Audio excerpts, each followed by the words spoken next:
It is said that a picture is worth 1,000 words. And this is the picture of family bliss, right? 4 smiling faces, the American dream, right here on display. But that's not why we're here today.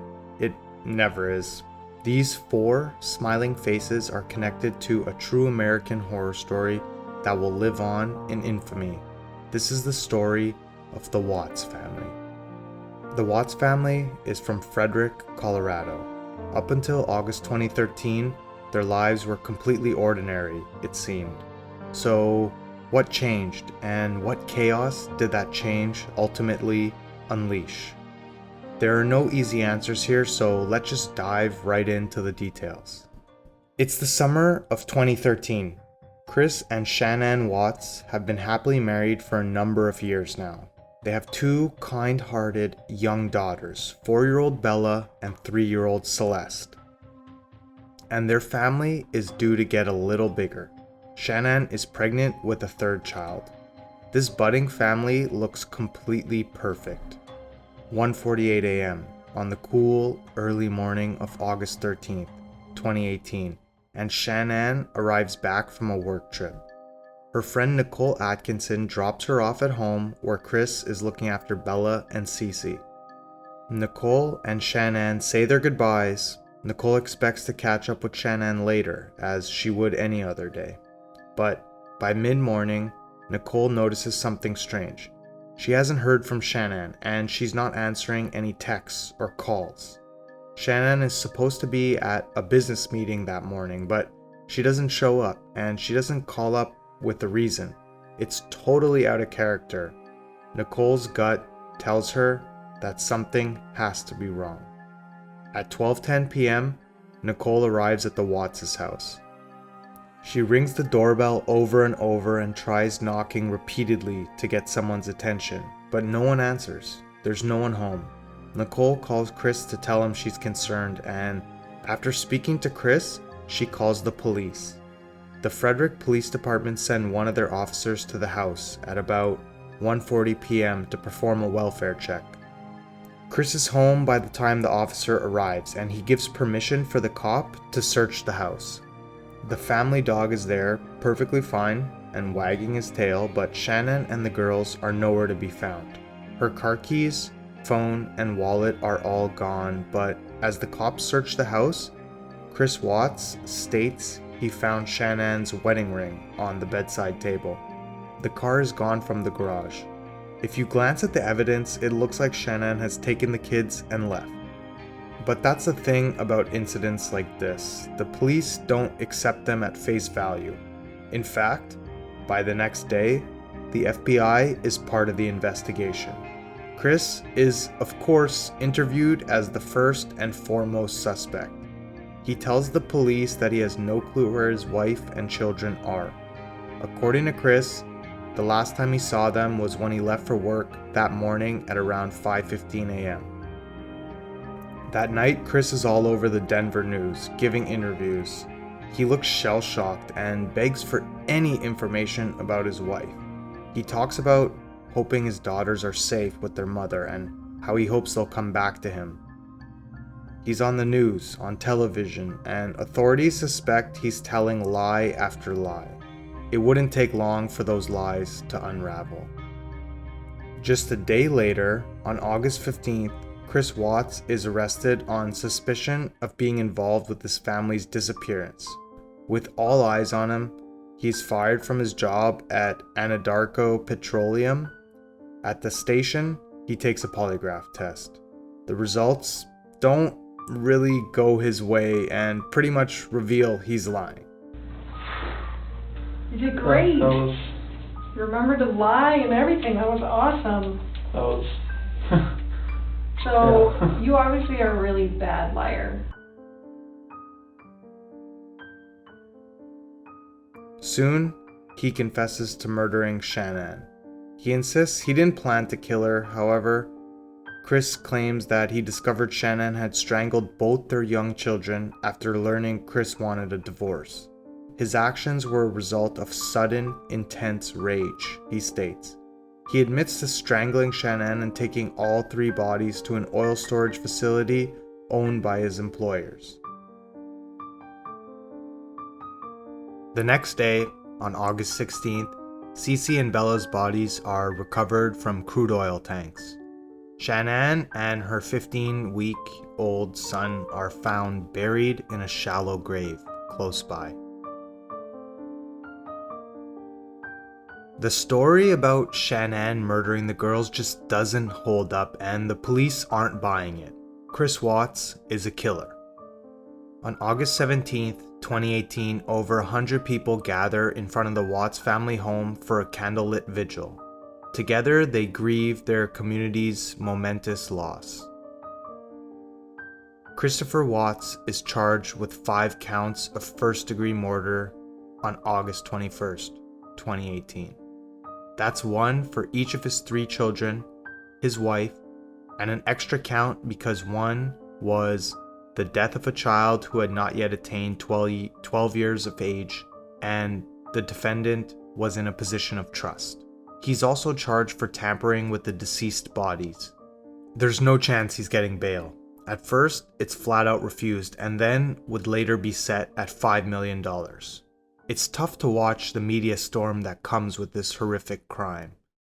No one can believe that a man would destroy his family out of nowhere like this. But actually, there's a term for people like Chris. They're called family annihilators, and the majority of people who commit this horrific crime are white males in their 30s. On top of that, they are much more likely to kill their families in August, right before school gets started again. Chris Watts fits the profile to a T. Well, not exactly. There's just one key difference between Chris and most other family annihilators. Usually, in the case of this kind of crime, the killer commits suicide after killing their family. They are consumed with guilt or horror and can no longer move forward with their lives because of it. Whatever their reasoning, that's normally how it goes. But Chris Watts didn't kill himself, and even though he says he thought about it, it doesn't seem like he ever had any intention to. The more the police scrutinize Chris Watts and his story, the more holes appear. For example, Chris and Shanann Watts weren't exactly happily married. Chris was having a long-term affair with a woman called Nicole Kessinger. Nicole was actually instrumental in the investigation into Chris, as she was disturbed by his completely calm response to his family's disappearance. Chris wanted to end his relationship with Shanann so that he could be with Nicole entirely. When they got into an argument about divorce on August 13th, Chris ended up strangling Shanann. So again, it seems as though the excuse is a moment of rage consumed Chris's thoughts, leading him to murder his wife. But again, the layers can be pulled back to reveal more. Before we pick that apart though, let's get back to the sentencing. There's really nothing Chris can say to defend himself. All the evidence says that he murdered his family, and he's confessed to several of the crimes already. Just a couple of months later, on November 6, 2018, Christopher Watts pleads guilty to the murders of Shanann, Bella, and Cecilia Watts. Lucky for Watts, the death penalty wasn't imposed. This is thanks to Shanann's family, who couldn't bear to witness any more deaths. Instead, Watts accepts a plea deal, which comes with a relaxing total of 5 life sentences without the possibility of parole, as well as a string of other sentences. His eternity in prison gets started immediately, but it isn't smooth running. Watts is transferred out of state because of security concerns and is now serving his time in Wisconsin instead. So, is that it then? Chris Watts brutally destroyed his family and now he's serving his time? Well, not quite. The story still doesn't add up to investigators, and over time, Chris's story would change again and again. A few months into his 5 life sentences, Watts decides to open up to the Colorado Bureau of Investigation. He stands by the fact that he hadn't planned to kill his wife and children. When Shanann arrived home from her work trip, They had sex, and right afterward, he strangled her to death. According to Watts, Shanann didn't attempt to fight back when he murdered her. The Bureau aren't the only people Chris speaks to. While in prison, he's contacted by Sherlyn Cadle, a true crime fan and writer who wants to get to the bottom of this story. They strike up a connection, and Watts starts writing Cadle letters. These letters reveal a new, twisted depth to Chris. Any glimpse of remorse seems to disappear as soon as you hear what he has to say. For one thing, Chris Watts was planning to kill his wife for much longer than a single moment of rage. One letter says, "All the weeks of me thinking about killing her, and now I was faced with it." Another says, "August 12th, when I finished putting the girls to bed, I walked away and said, that's the last time I'm gonna be tucking my babies in. I knew what was going to happen the day before, and I did nothing to stop it." It's revealed that young Bella Watts actually walked in on her father strangling her mother to death, and this was startling to Chris Watts. Before killing Shanann, he had attempted to smother his daughters to death with their pillows. He only realized he had failed when Bella interrupted him, murdering his wife. He told both his daughters that Shanann was just feeling sick. Then he moved Shanann's body to the car in a plastic sheet and drove with Bella and Cece out to the oil tanks. That's where he murdered them. So not only did Chris Watts plan the murders in advance, but he also had multiple chances to stop himself. He could have let his daughters live once he realized that they weren't dead, but he continued with his plans anyway. But why? The evidence seems to suggest that Chris's affair was his main motivation. Chris Watts fits the profile of a criminal narcissist. He reached a point where he had got everything he wanted from his relationship with Shanann and he was ready to move on. But the thing about narcissists is they don't care who they destroy on the way to getting what they want. And in this case, the consequences proved deadly. Shanann didn't want to leave her husband. She didn't want to break up their family with 2 young daughters and a baby boy on the way. So Chris Watts decided to murder her instead of dealing with his problems in a rational way.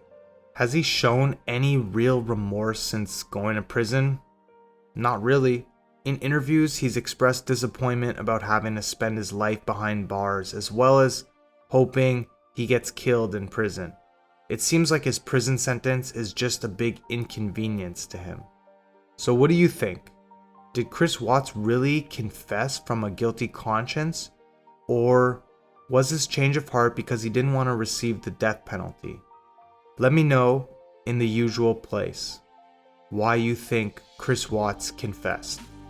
Is he a family annihilator filled with grief, or a heartless killer devoid of feeling?